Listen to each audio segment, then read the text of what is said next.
On the 4th of February 1912, at the Niagara Falls on the border between America and Canada, 3 innocent people were swept to their deaths in the raging waters.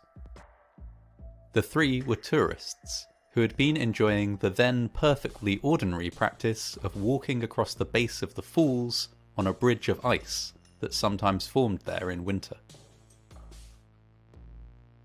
The Niagara Falls is actually a set of 3 waterfalls, the largest of which, known as Horseshoe Falls, straddles the border between Canada and America.